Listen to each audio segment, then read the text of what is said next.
Saudara-saudara, bacaan Alkitab kita hari ini agak ngeri ya, ngeri-ngeri sedap ini atau ngeri-ngeri aja gitu ya, karena bicara soal tanda-tanda akhir zaman. Tapi bahkan ketika tanda-tanda itu sudah jadi, belum tentu hari Tuhan sudah dekat, masih akan ada masanya lagi. Nah, Bapak Ibu Saudara-saudara, kalau tadi kita membaca di Injil, dikisahkan Tuhan Yesus dan murid-murid sedang duduk di Yerusalem, mereka melihat bait Allah. Dan di situ murid-murid kagum dengan bait Allah. Kenapa sih kagum dengan bait Allah? Tentu ada banyak sebabnya. Bisa jadi ya karena memang bagus. Bisa jadi karena itu tempat ibadah. Ya, sama kita mungkin mengagumi gedung gereja kita boleh aja.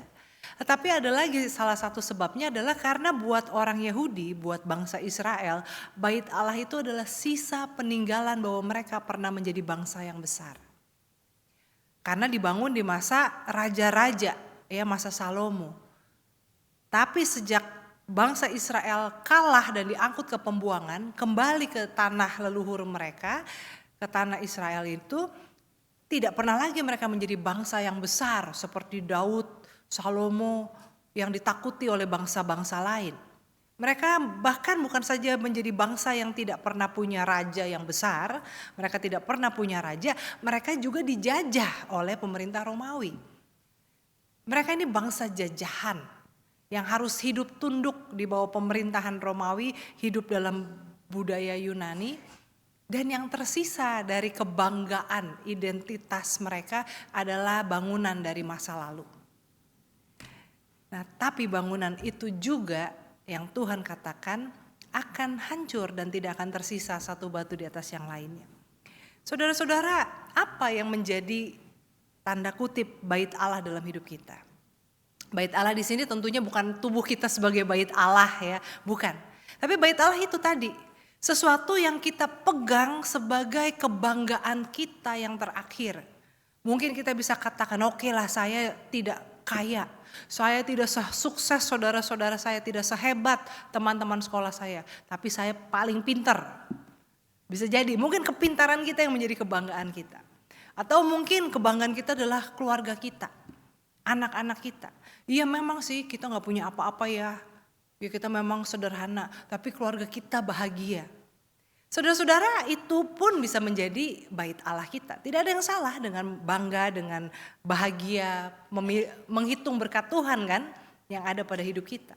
Tetapi ketika itu kita perlakukan sebagai bait Allah ya, dalam arti reservasi terakhir yang menjadi kebanggaan kita sebagai manusia, memberikan kita makna untuk eksis di dunia. Kalau itu pun Tuhan ambil, kira-kira apa yang akan tersisa dari kita? Sebentar, keselak dulu ya.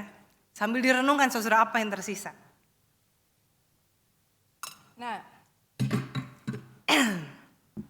saudara-saudara,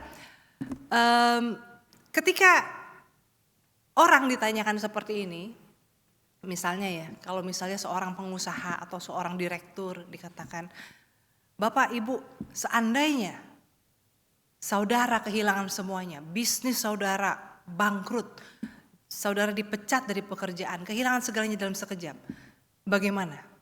Mungkin orang yang kalau kecuali dapat warisan ya, tapi kalau orang yang merintis dari awal sampai bisa punya usaha yang besar, sampai punya kedudukan yang tinggi, maka dia akan katakan gak apa-apa.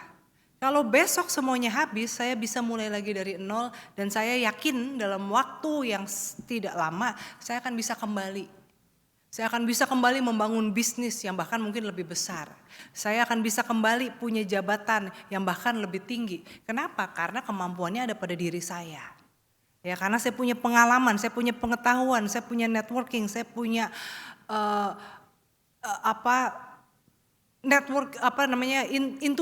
intuisi bisnis yang itu yang nggak bisa diambil kan. Walaupun bisnis bangkrut mungkin karena apa dan sebagainya. Tapi kalaupun mulai dari nol besok saya bisa bikin lagi. Mungkin saudara-saudara. Nah, maka itulah bait Allah kita. Itulah yang tertinggal. Nah, makanya saudara-saudara ketika kita membaca kitab Daniel, surat Injil yang bicara tentang gambaran bencana, masa-masa kesesakan, bicara soal peristiwa-peristiwa mara bahaya yang mendahului akhir zaman, maka kita harus menafsirkannya dengan sedikit berbeda hari ini. Ya, dalam kitab Daniel dikatakan bahwa akan terjadi kesesakan besar seperti yang belum pernah terjadi sebelumnya. Jadi akan ada kesesakan besar yang tidak pernah terjadi dalam sejarah manusia. Ya. Dalam Injil Markus, Tuhan Yesus katakan akan terjadi pertempuran dan peperangan antar bangsa, gempa bumi, bahaya kelaparan. Nah, saudara-saudara, manusia sudah mengalami itu semua ya. Perjalanan sejarah manusia yang namanya gempa bumi, yang namanya tsunami, yang namanya kelaparan, yang namanya perang dunia pertama, kedua, penjajahan dan sebagainya. Kita sudah mengalaminya. Tapi itu ternyata baru permulaan. Nah, manusia kita nih zaman sekarang yang kita hadapi ini ancamannya sedikit berbeda. Kita tidak lagi terlalu khawatir dengan masalah perang, walaupun ada ya Israel Palestina dengan Rusia dengan Ukraina, tapi tidak sekhawatir dulu karena ada dewan-dewan seperti PBB ya, lembaga-lembaga Amnesty Internasional, hak asasi manusia yang akan memastikan, dan sosial media dan sebagainya yang akan memastikan bahwa itu tidak akan separah zaman dulu ya, pelanggaran hak asasi manusia nggak akan separah zaman dulu. Walaupun tentunya tidak mustahil sama sekali. Tapi kita berhadapan dengan virus. Ya, virus yang tidak kelihatan oleh mata, dan itu yang kemarin membuat dunia selama kurang lebih 3 tahun lah kita bergumul dengan segala macam masalah kesehatan, masalah ekonomi dan seterusnya. Saudara, kalau dulu orang banyak yang mati karena kelaparan, karena gagal panen, karena bencana, tidak ada makanan. Orang sekarang menurut Yuval Noah Harari, penulis buku Homo Sapiens dan Homo Deus ya, dia menulis buku tentang sejarah manusia, sejarah perkembangan manusia sebagai Homo Sapiens, makhluk berpikir, dan prediksi masa depan manusia akan jadi seperti apa, yaitu Homo Deus, manusia yang menjadi seperti Tuhan maunya. Dia katakan kalau dulu manusia ancamannya adalah bahaya kelaparan, manusia sekarang ini lebih banyak yang mati karena kebanyakan makan daripada kurang makan. Lebih banyak manusia yang mati karena obesitas, karena makan makanan yang tidak sehat sehingga menimbulkan segala macam penyakit, daripada orang yang mati karena kurang gizi atau karena kelaparan. Ini tantangan kita berbeda. Jadi ketika di sini dikatakan akan ada bahaya pertempuran, peperangan, gempa, kelaparan, bukan berarti tidak ada, tapi tantangan kita berbeda. Ya, gempa kita sekarang mendengar ada prediksi megatrust. Nah ini karena manusia sudah semakin modern, kita bisa melakukan mitigasi bencana. Kalau kita pintar ya, kalau kita pakai akal sehat kita, jangan juga nanti kita nantangin alam disuruh ngungsi terus kita nggak mau gitu ya. Tapi ini bisa dikurangi korbannya, karena kita sudah bisa memprediksi, bisa memitigasi, bisa mengungsikan penduduk sebelumnya. Tapi saudara-saudara, kita punya tantangan bencana eksistensial, yaitu ini sebetulnya bukan bencana, tapi sebuah fenomena, yaitu artificial intelligence. Saudara-saudara, tadi saya katakan ya, kalau misalnya ada seorang pengusaha yang ditanya gitu, kalau besok semuanya habis mulai dari nol bisa? Dia katakan bisa. Kenapa? Karena kekuatan dia ada pada intelligence dia, ya, eksistensi dia sebagai manusia. Tapi saudara-saudara, orang yang seperti ini pertama langka ya, nggak semua orang seperti ini. Tapi berarti kan artinya kekuatan kita sebagai manusia nih, sebagai Homo Sapiens, makhluk berpikir, adalah kemampuan kita untuk berpikir, intelligence kita, kemampuan kita untuk mengolah data, untuk merenung, untuk bekerja, ya. Tapi jadi tantangan kita, bencana eksistensial yang mengancam kita adalah artificial intelligence. Karena ini akan menghapuskan kegunaan manusia yang berpikir ini pelan-pelan, ya. Saudara-saudara, sekarang ini dulu kita masih berhadapan dengan otomatisasi teknologi saja, itu sudah banyak manusia yang kehilangan pekerjaan. Atau digantikan lah, mungkin dia gak kehilangan pekerjaan, mungkin pindah, tapi profesi itu digantikan. Contohnya apa? Tiket, bayar parkir. Ya, bayar parkir, bayar tol, dulu ada yang menjagain tiket. Kita kasih uang, ada kembaliannya. Lalu mulai diganti dengan pakai electronic money. Tapi sekarang udah gak usah ada yang jagain, semuanya otomatis. Otomatisasi, itu bukan artificial intelligence, itu baru otomatisasi teknologi. ya yang sifatnya teknologinya udah makin canggih aja gitu ya. Artificial intelligence adalah ketika teknologi itu bisa berpikir sendiri, tidak perlu lagi diberi perintah, dia bisa berpikir, bahkan dia bisa memberi nasihat kepada kita.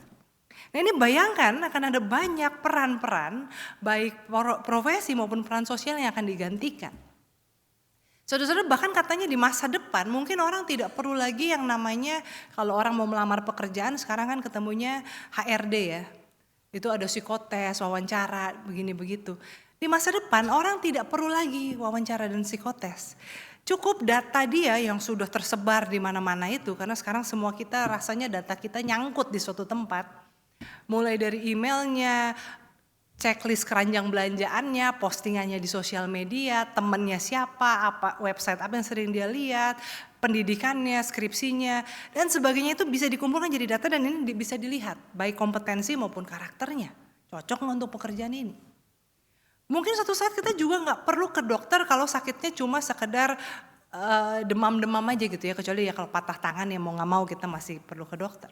Tapi sekarang aja orang sakit kan Google ya, kita Google ini kalau kepala pusing, meriang ini apa, obatnya apa gitu. Sekarang udah bisa Google.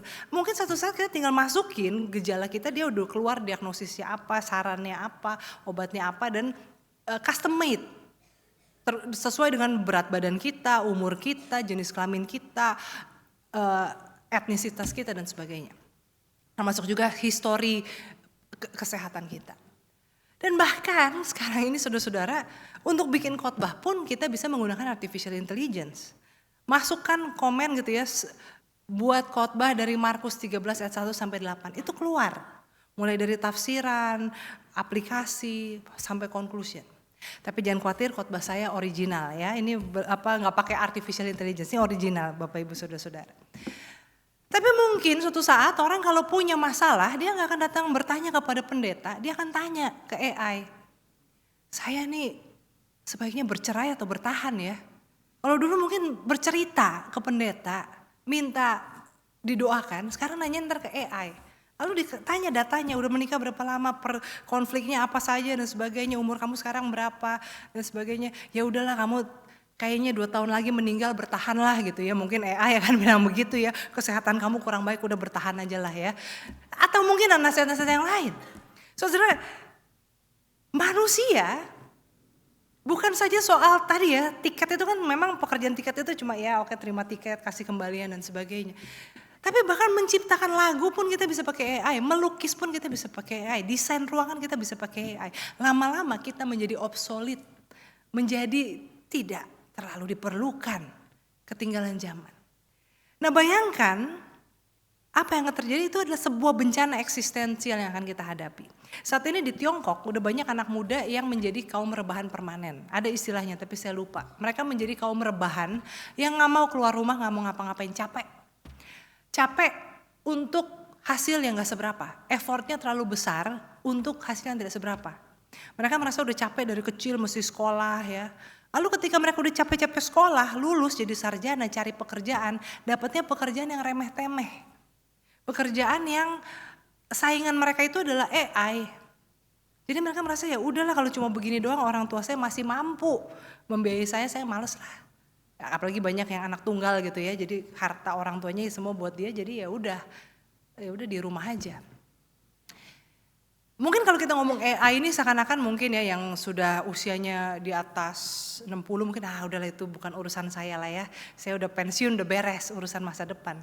Tapi Bapak Ibu gimana kalau anak cucu Bapak Ibu nanti punya krisis eksistensial, nggak mau kerja, maunya di rumah aja. Maunya numpang hidup dari Bapak Ibu, itu kan juga jadi sebuah masalah. Ya kan, mau jadi apa manusia? Nah, bahkan di Tiongkok dikatakan udah ada panti jompo untuk anak muda ya. Jadi anak muda itu sekarang tinggal di panti, di asrama seperti orang jompo. Jadi bukan asrama mahasiswa, asrama orang muda yang bersikap seperti udah lansia. Jadi pagi tai chi, sarapan disediain, habis itu mereka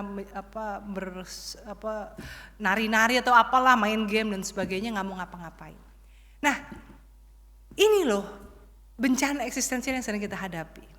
Pertanyaannya sekarang, ketika eksistensi kita, peran kita di tengah dunia ini, makna hidup kita dipertanyakan, apa modal kita? Ya. Ini kalau kita bicara tadi ya, ketika kesesakan yang besar itu terjadi, apa? Kita lihat ada 3 hal yang saya mau sampaikan. Yang pertama, kitab Daniel bicara begini. Kesesakan besar akan datang ya, orang yang tidur, orang yang mati akan bangun, sebagian akan mendapat hidup yang kekal, sebagian akan mendapat kengerian yang kekal. Ayat yang ketiga, orang bijaksana akan bercahaya seperti cahaya cakrawala, dan orang yang telah menuntun banyak orang kepada kebenaran seperti bintang-bintang tetap untuk selama-lamanya.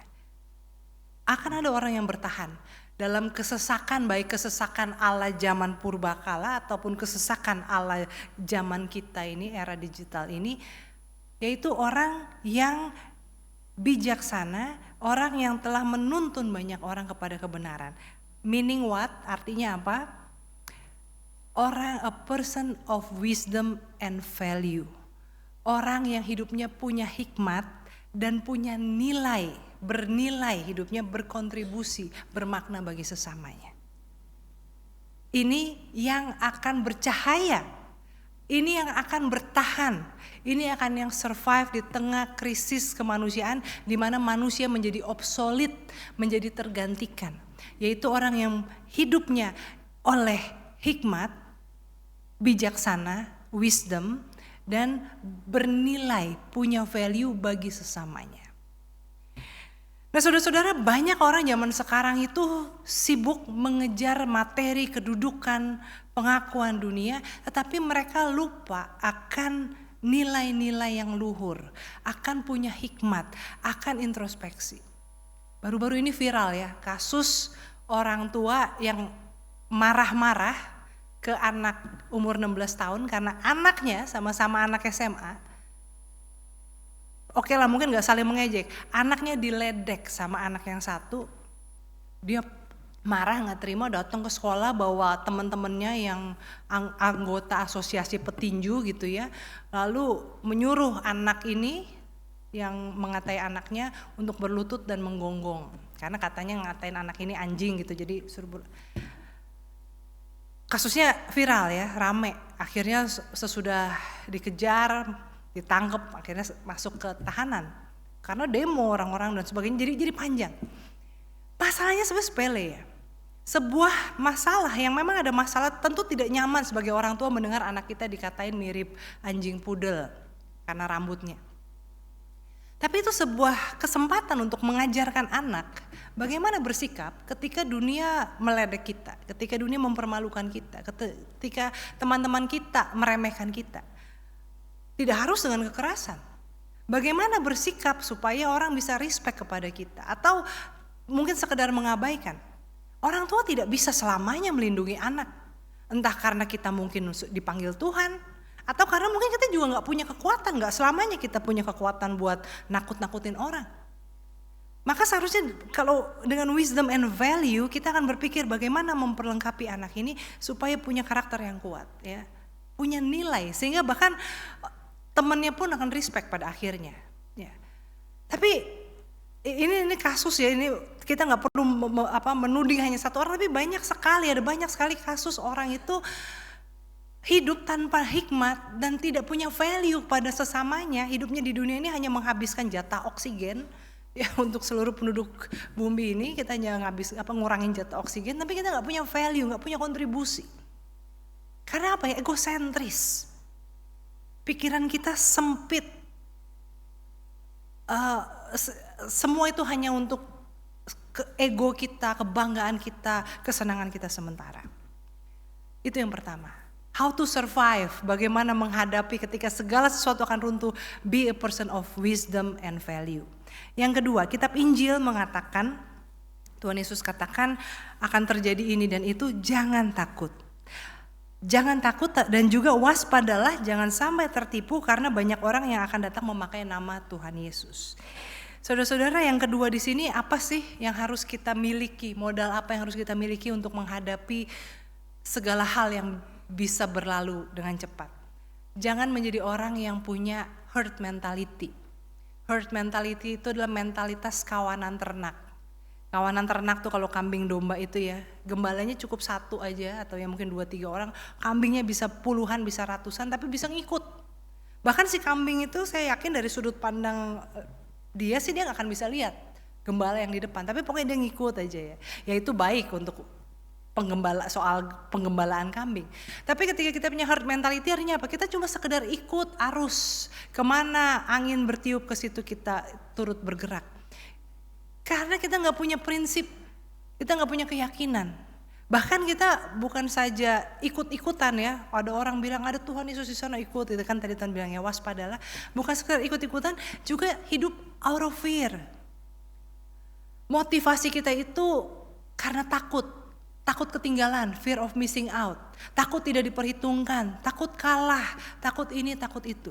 Jadi bahkan ketika mungkin kita datang beribadah, kita memberi persembahan, kita memberi diri untuk pelayanan, motivasi kita takut nanti berkatnya berkurang, takut nanti Tuhan marah, takut nanti hidup kita susah kalau kita enggak nurut perintah Tuhan. Bukan karena kesadaran dan pemahaman akan apa yang benar. Sebaliknya mestinya sebaiknya lah kita memiliki pengenalan akan kebenaran, pengenalan akan firman Tuhan, sehingga kita juga tahu menjalani hidup itu nggak sekedar ikut-ikutan arus. Kalau kita cuma ikut-ikutan arus, kita itu replaceable gitu ya, tidak punya nilai lebih untuk bisa ditawarkan karena udah ada sekian banyak yang ngikutin arus itu. Yang penting itu orang yang diikutin.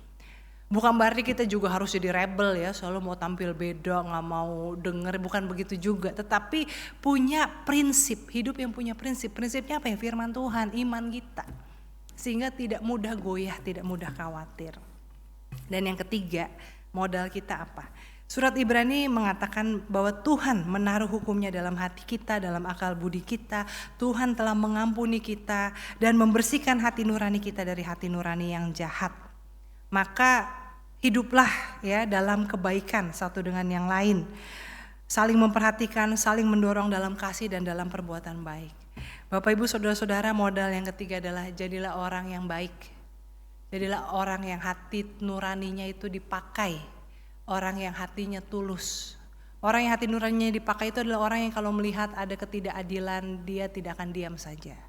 Orang yang hati nuraninya dipakai itu kalau melihat ada orang yang susah, dia tidak akan diam saja tapi akan berusaha untuk menolong. Orang yang hati nuraninya dipakai itu kalau diajak korupsi, diajak curang, diajak melakukan hal yang tidak baik, dia akan mengatakan tidak. Orang yang hatinya baik, hatinya tulus, enggak punya niat menjahati orang. Kita enggak harus selalu cocok sama semua orang, tapi kita enggak punya niat menjatuhkan orang, enggak punya niat menghancurkan orang. Kita baik itu enggak berarti halu, hai apa kabar, enggak harus selalu begitu. Baik itu adalah ketika kita tulus. Kita menginginkan yang baik untuk orang lain sama seperti untuk diri kita sendiri. Mengasihi sama kita seperti mengasihi diri kita sendiri. Maka itu juga di sini dikatakan janganlah kamu menjauhkan diri dari pertemuan-pertemuan ibadah seperti yang dibiasakan oleh beberapa orang. Pertemuan ibadah itu bukan soal datang ke gereja aja, tapi artinya persekutuan. Jangan menjauhkan diri dari persekutuan, jangan menjauhkan diri dari persahabatan, dari persaudaraan.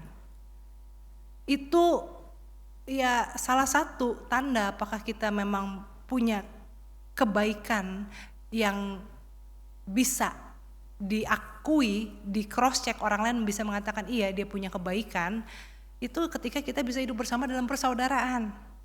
Kalau kita baik tapi kita hidup di hutan seorang diri, ya kita baik karena nggak ketemu orang gitu ya. Tapi mungkin begitu ketemu orang kita gigit gitu. Tapi akhirnya ketika kita bisa hidup bersama dalam persaudaraan, dalam persekutuan, dalam persahabatan, itu kita melatih karakter kita menguji ketulusan kita melatih bagaimana untuk bisa saling memahami, saling menerima. Ini modal yang ketiga. Ya, banyak orang tuh bicara soal persekutuan, pertemanan, persahabatan itu berharapnya tuh orang menjadi sahabatnya, orang menjadi temannya. Padahal kalau sikap kita datang dalam dunia pertemanan seperti itu, kita akan menjadi teman yang ngeberatin teman kita. Temen yang selalu mesti minta diperhatiin, temen yang mesti selalu ditanya kabarnya, temen yang selalu mesti diajak, gak pernah ngajak duluan, temen yang selalu mesti dipastiin tidak tersinggung dan sebagainya gitu ya. Ya mungkin kita saat ini punya teman, tapi teman kita mungkin ngeliat kita tuh bukan sebagai teman yang terlalu menyenangkan. Tapi kalau kita melihat diri kita sebagai teman bagi semua orang, kita mau menjadi teman bagi orang-orang yang juga mungkin tersingkirkan, yang mungkin tidak disukai banyak orang, maka sebetulnya kita akan bisa menjadi teman bagi siapapun. Ini memang tidak mudah ya, tapi disinilah modal kita. Kalau kita punya kebaikan, kalau kita melihat diri kita sebagai teman universal, teman bagi setiap orang, maka rasanya kalau misalnya segala sesuatu hancur dalam hidup kita, gak mungkin kita akan dibiarkan sendirian. Gak mungkin gak akan ada yang menolong kita. Tapi kalau kita selama ini selalu egois, tidak punya hikmat, iri kalau orang lain sukses gitu ya, maka kalau kita susah mungkin orang juga takut deket-deket sama kita.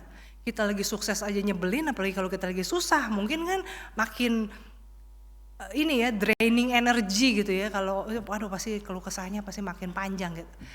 Dan oleh karena itu jadilah orang yang baik, yang tulus, yang punya hati nurani yang bersih ya. Sehingga Bapak Ibu Saudara-saudara, zaman akan berganti, tantangan kita akan macam-macam ke depan. Mungkin makin berat, mungkin makin mudah, tidak tahu juga. Tapi kalau kita punya modal ini, 3 hal ini, wisdom and be a valuable person ya, punya hidup bijaksana, bernilai bagi sesama, punya conviction sehingga nggak sekedar ikut arus, nggak karena takut, karena khawatir lalu mudah diperdaya, punya prinsip, punya keyakinan mengenal firman Tuhan, dan punya kebaikan yang kita tunjukkan dalam persaudaraan, maka bukan karena kekuatan kita, tapi ini kita lakukan sebagai anak-anak Tuhan, maka kita berjalan bersama dengan Tuhan sehingga Tuhan bisa, memang si Tuhan tuh bisa melindungi kita, membebaskan kita dari mara bahaya apapun keadaan kita. Tapi kalau kita sudah hidup mengupayakan yang terbaik seturut dengan firman Tuhan, maka beban-beban, tantangan-tantangan yang kita hadapi akan bisa kita lewati dengan baik, dengan Tuhan beserta kita. Kiranya Tuhan menolong kita sehingga masa depan ke depan kita hadapi dengan iman, dengan penuh pengharapan, dan dengan kasih pada Tuhan dan sesama. Amin.